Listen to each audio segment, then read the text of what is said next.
নজর রাখবো পরবর্তী সংবাদে। অসহায়ত্বের দরুন কার্যত মা এবার সকলের দ্বারস্থ হয়েছেন সহযোগিতার জন্য। অর্থাৎ 10 বছর এক মেয়ে রয়েছে যার গত 6 মাস ধরেই ডেঙ্গু জ্বরে আক্রান্ত, যার কারণে ভর্তি ছিল, দীর্ঘদিন ধরে হাসপাতালে ভর্তি ছিল। আর তাই সাহায্যের আর্জি জানিয়ে কার্যত অসহায়ত্বের মাঝে এবার কঠিন পরীক্ষায় পরিবার। সকলের সহযোগিতা চাইল মেয়ের মা। সোনামুড়া মহকুমা কালাপানিয়া গ্রাম পঞ্চায়েতের 1 নম্বর ওয়ার্ডের বাসিন্দা লোকমান মিয়ার মেয়ে মরিয়ম, বয়স 10 বছর।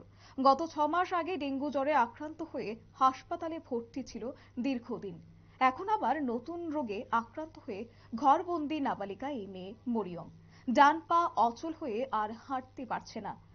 পায়ের জয়েন্টে হাড় ক্ষয় হয়ে গেছে বলে প্রাথমিকভাবে জানিয়েছেন চিকিৎসক। কিন্তু টাকার অভাবে উন্নত মানের চিকিৎসা করাতে পারছেন না দিনমজুর বাবা। কোন রকমের সংসার চলছে, আর তার উপরে ভালো নেই ঘরে থাকা সেই মেয়ে। তবে গোটা বিষয়কে কেন্দ্র করে তারা কি বলছেন শুনবো। কোন ক্লাসে পড়ো? ক্লাস 5 এ। কি হয়েছে তোমার সমস্যা? হাঁটতে পারো না? কি সমস্যা করে পা? ব্যথা করে? কয়দিন ধরে এমন অবস্থা? আজকে 6 মাস। তোমার বাবু আসেনি? মা চিকিৎসা করাইছেনি তোমারে? কি নাম আপনারা? আমার নাম আকিনা। কোন জায়গাটা? এটা কালাপানিয়া সামারবাড়ি ধরে। কি হয়েছে আপনার মেয়ে? আমার মেয়ে ডেঙ্গু জ্বর হয়েছিল। ডেঙ্গু জ্বরের পর থেকে পরে ডাক্তারের কাছে নিয়েছে, ওষুধ দিয়েছিল। পরে পুরো 3 মাস আমি জিবি হসপিটালে ভর্তি আছিলাম। তারপরে এরপরে জিবি হসপিটাল ভর্তি থাকার পরে এক্সরে করাইছে, কইছে হাড্ডিটা ফাঁক হয়ে গেছে। ফাঁক হওয়ার কোন জায়গার হাড্ডি? মানে এখানে রানের জোড়ার হাড্ডিটা। তারপরে বেন্টিস করছে।